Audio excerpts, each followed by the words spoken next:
My family mocked me for being broke, not knowing I paid their bills. You'll always be a worthless nobody. My aunt snickered as they toasted behind my back. I stayed quiet. Until this morning.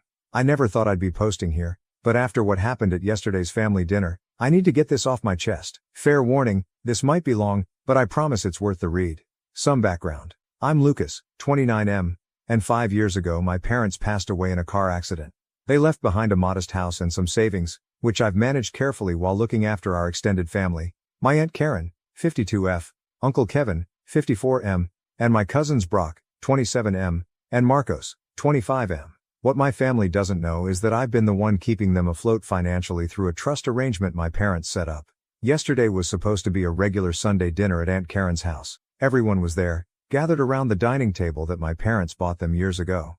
I brought a homemade lasagna, my mom's recipe. As I walked in, I caught the tail end of Aunt Karen's conversation with Marcos about his new AirPods Pro. At least someone in this family knows how to treat themselves, she said, shooting me a look. I ignored it, like always. The dig was obvious. See, I drive a 2012 Toyota that I've maintained meticulously, live in a modest apartment, and generally keep my lifestyle simple. Not because I'm broke, I'm actually doing quite well, but because I learned the value of money from my parents. Plus, I'm the one paying 70% of their mortgage, but they think it's coming from some government assistance program after my parents' death. I never corrected them. Dinner started normally enough. Uncle Kevin was bragging about his golf club membership, that I secretly pay for, and Brock was showing off his new smartwatch. Then came the moment that broke me. Lucas honey, Aunt Karen started, her voice dripping with fake sweetness. Don't you think it's time you got yourself a better car?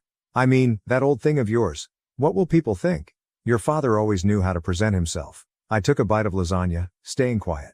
The same lasagna she'd praised minutes earlier, not knowing it was homemade because she assumed I couldn't afford good food. Leave him alone, Mom. Marcos chimed in, not helping at all. Not everyone can afford nice things. Lucas is doing his best. The condescension in his voice made my stomach turn. This from a guy whose car payments I've been covering for the past 3 years. Then came the kicker. They started discussing their upcoming family vacation to Florida, a trip they hadn't bothered to invite me to. I sat there, silently eating, knowing that the credit card they'd booked it on was being paid through the family trust I manage. We need this getaway, Uncle Kevin announced. Some of us work hard enough to deserve nice things. He clinked glasses with Brock, both of them smirking in my direction. I maintained my composure, but something in me shifted when Aunt Karen spoke next. You know, Lucas, you'll always be a worthless nobody like your father was before he got lucky in his career. At least he figured it out eventually. You? I'm not so sure. The room got quiet. Even my cousins looked uncomfortable. They didn't agree with her, but they didn't defend me either. My father, their brother, had been an incredible man who built everything from scratch. He wasn't lucky. He was smart and hardworking. And he taught me everything I know about managing money and helping family. I stood up, calmly cleaned my plate, and said I had work in the morning. As I was leaving, I heard them laughing in the dining room. Aunt Karen's voice carried, "Maybe we should start a GoFundMe for poor Lucas." More laughter. They didn't see me stop in the hallway. They didn't see me take out my phone and open my banking app. They didn't see me start making calls to my financial advisor first thing this morning. They have no idea what's coming. I've been patient for 5 years, watching them waste money while mocking my poverty, playing the role of the struggling nephew while secretly keeping their lifestyle afloat. But yesterday something snapped. Not in an angry way. In a calm, clear way. I know exactly what I need to do. This is just the beginning. I'll update when things start moving forward. Let's just say their comfortable little world is about to get a reality check, and I won't feel bad about it for a second. Update 1. First, thank you all for the overwhelming support on my previous post. A lot has happened in the last 24 hours, and I need to share some details about just how deep this situation goes. Some of you guessed parts of it, but the reality is even more frustrating. After yesterday's dinner fiasco, I spent the morning going through all the financial records. I knew the numbers, but seeing them laid out hit differently after Aunt Karen's worthless nobody comment. Let me break down exactly what my broke lifestyle has been supporting. Their 4-bedroom house? I've been covering 70% of the $2,200 monthly mortgage payment. That's $1,540 every month, pulled directly from the trust I manage. They think it's some kind of government assistance program for families of accident victims. Never once questioned it. Uncle Kevin's precious golf club membership. $250 monthly. His business expenses, he calls it. He doesn't even have a business. Then there's my cousins. Brock's 2020 Jeep, $485 monthly payment. Marcos's 2021 Honda, $425. Both paid through the trust. They think it's coming from some insurance payout. But here's what really got me this morning. I was checking my Instagram, And there's Aunt Karen posting photos of their upcoming Florida trip. The caption, "Some people know how to live life right, #blessed #family vacation." The comments section was worse. Found this exchange between her and Marcos. Marcos, "Can't wait, too bad cousin Lucas can't afford to join us." Aunt Karen, "Some people just don't know how to manage money, honey." Brock, "Maybe he should learn to invest like dad." The vacation they're mocking me about. $4,800 charged to the family credit card. The one I pay for. But wait, it gets better. This afternoon, I had to drop off some documents at their house. Nobody was home, but I have a key. I'm the emergency contact after all. As I was leaving the papers in Uncle Kevin's study, I noticed some printed emails on his desk. They're planning a huge Labor Day barbecue. Everyone from the neighborhood is invited, except me. The email chain was something else. "Karen, we can't have Lucas there. His old car and cheap clothes will embarrass us in front of the Johnsons." Kevin, "Agreed, tell him we're keeping it small this year." Brock, "Dad, that's kind of harsh." Kevin, "Life's harsh. He needs to learn to do better for himself." Next to these emails, quotes for a $15,000 kitchen renovation they're planning. Guess who they expect to find the money for that? I sat in my car for a while after seeing those emails. Not sad, just done.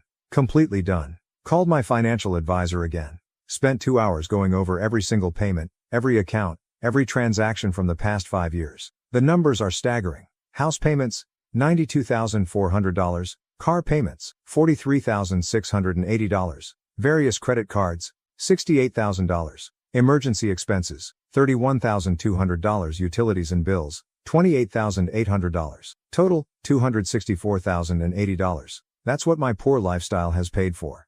Meanwhile, I've been living in my $1,200 apartment, driving my paid-off Toyota, and getting mocked for being bad with money. The real kicker came tonight. My cousin Marcos just texted me. "Hey cuz, hate to ask but could you spot me $50 for gas? Tight until payday. I know things are rough for you but maybe you have a little spare." I looked at his Instagram while that text sat there. He posted a story 2 hours ago showing off his new $400 gaming headset. I didn't respond. Instead I made some calls, set some things in motion. The trust that's been funding their lifestyle. It's not as simple as just cutting them off. But there are ways. Legal ways. Properly documented ways. They think I'm a pushover. The family disappointment. The broke cousin who can't manage money. That's fine. Let them think that for a few more days. I have all the documentation. Every payment. Every transfer. Every receipt. 5 years of records. Meticulously kept. My parents taught me well, even if Aunt Karen thinks they just got lucky. Tomorrow, I start phase 1. I'll update once things are in motion. Update 2. Thanks for waiting for this update. These past 48 hours have been intense. Everything is now in place, but let me tell you what happened at what will probably be our last family dinner. After my last post, I spent 2 days meticulously preparing everything. Met with my financial advisor, documented every payment and set up a clear exit strategy. But then Aunt Karen called, insisting I come to dinner again. Said they needed to discuss something important with me. I knew exactly what I was walking into, but I went anyway. Time to see their true colors one last time. I arrived at 6 p.m. sharp. The first thing I noticed, Aunt Karen's new granite countertops being installed. The workers were just finishing up. Remember that $15,000 kitchen renovation I mentioned? Apparently they decided to start early. With my money, of course. "Lucas," Aunt Karen beamed with fake enthusiasm. "Don't mind the mess? We're just doing a little upgrading. You know how it is." Well, maybe you don't. I just nodded and walked in. The whole family was there, dressed up like it was a formal occasion. Brock was showing off his new smartwatch to Marcos, who kept glancing at me with this weird mix of pity and superiority. Uncle Kevin pulled me aside before dinner. "Listen, sport, we need to have a serious talk about your future. Your attitude is bringing down the family's image." The audacity of this man, wearing the golf club polo I paid for, telling me about image. Dinner started tense. They'd ordered expensive takeout, on the family credit card, naturally. Then Aunt Karen cleared her throat and dropped their bomb. "Lucas honey, we've been talking as a family." She paused, savoring her moment. "We think it's best if you skip the Labor Day barbecue. And maybe future gatherings too. Until you improve your situation." Brock at least had the decency to look uncomfortable. Marcos just kept eating. "The Johnsons are coming," Uncle Kevin added. "And their daughter just bought a house. We can't have you showing up in that car, wearing those clothes. It reflects poorly on us." I took another bite of my food I was technically paying for, and waited. "Plus," Aunt Karen continued, getting worked up, "your constant reminder of your financial struggles. It's just bringing everyone down. Maybe if you'd listened to your uncle about investments." That's when I interrupted her. First time ever. "Which investments would those be, Aunt Karen?" She stuttered. "Well, Kevin, Tell him about your investments. Uncle Kevin puffed up. My golf club membership has excellent networking opportunities. That's how investing works, boy. But you wouldn't understand that, living like you do. I pulled out my phone, opened my banking app. Those networking opportunities, they wouldn't happen to be the ones I've been paying $250 a month for, would they? The room went dead silent. What are you talking about? Aunt Karen snapped. I smiled. Actually smiled. Let's talk numbers, shall we? Would you like to start with the mortgage, the cars, or the credit cards? Marcos laughed nervously. What's he talking about, Mom? He's obviously confused, Aunt Karen said quickly. The house payments come from the government assistance program after his parents. There is no government program, I said calmly. There never was. It's all been me, through the trust my parents set up. Every single payment. Uncle Kevin stood up, face red. Now you listen here. No, I cut him off. You listen. For 5 years I've paid your mortgage, your cars, your bills, your golf club membership, your vacations, everything. Brock dropped his fork. That's not. Mom, what's he talking about? Aunt Karen's face went from red to white.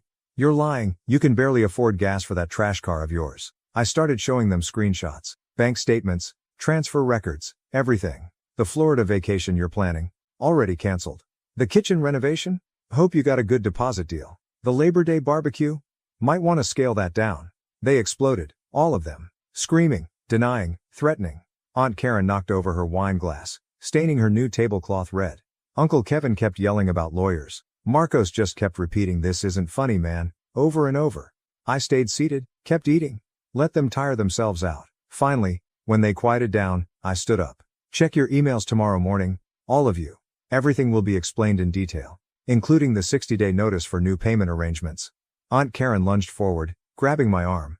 You can't do this to us. We're family. Family. I pulled my arm away. Family doesn't call family worthless. Family doesn't exclude family from gatherings. Family doesn't mock family for being broke while secretly living off their money. I walked to the door, turned back one last time. By the way, that trash car of mine? Fully paid off. Unlike your cars, your house or anything else you own. Left them all standing there, screaming and crying. Got in my car, drove home.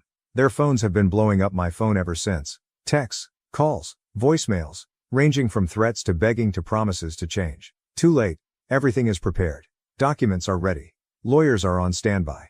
Tomorrow morning, they get the official notices. Final update coming in 72 hours. This ends now. Finally update. It's been a wild 72 hours since my last update. Buckle up, because this is exactly how everything went down. Monday morning, 9 a.m. sharp, the emails went out.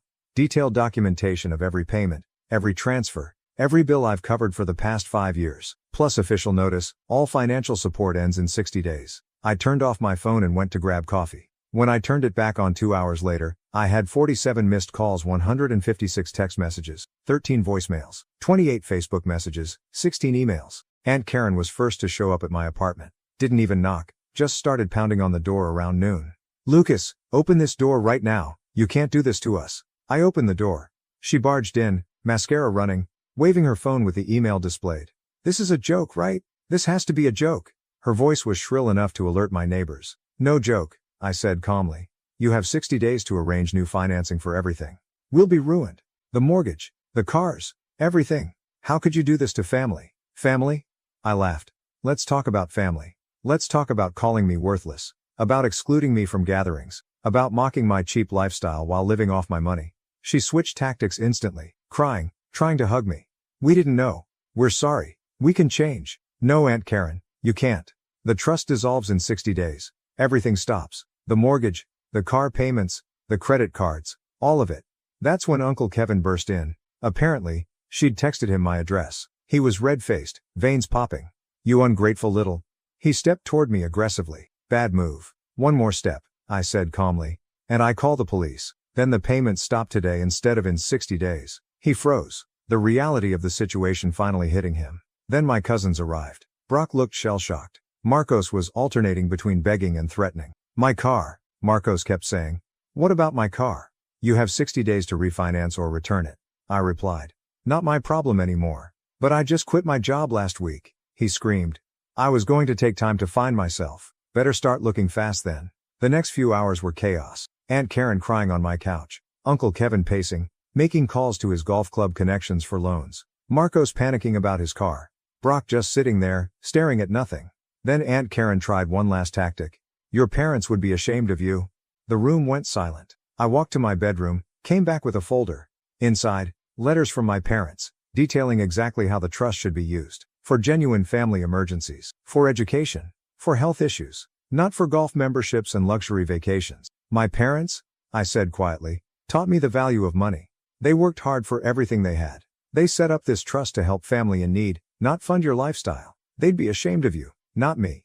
That broke her. She crumpled onto my couch, sobbing for real this time. The aftermath came fast. The kitchen renovation company called about their deposit. Aunt Karen had to cancel. Uncle Kevin's golf club withdrew his membership for unpaid dues. Marcos is frantically job hunting. Brock actually came to me privately, apologized, and asked for advice on budgeting. But here's the real kicker. Remember my parents' old house? The one they lived in before moving to the bigger place. I bought it. Cash. Been fixing it up quietly for months. Yesterday, I moved in. It's smaller than Aunt Karen's house. Needs some work, but it's mine. Paid for? No mortgage. This morning, I drove past their house in my trash car. The fancy granite countertops were being removed. Apparently, the check bounced. Saw Aunt Karen standing in the driveway, watching the workers. She didn't wave. Their Labor Day barbecue? Cancelled. The Florida vacation? Refunded. To my account, since it was my card. Their social media accounts? Suddenly very quiet. The trust dissolves in 58 days now. They're scrambling to refinance everything, but with their credit history and income. Good luck. I'm done. Not angry anymore, just done. My parents worked too hard for their money to watch it wasted like this. I'm going to honor their memory by living like they taught me. Within my means, helping others who genuinely need it. Going forward, I'm using the trust money to set up a small scholarship fund for local kids. My parents would have liked that. Oh, and that Toyota they mocked? Just had it detailed. Runs perfect.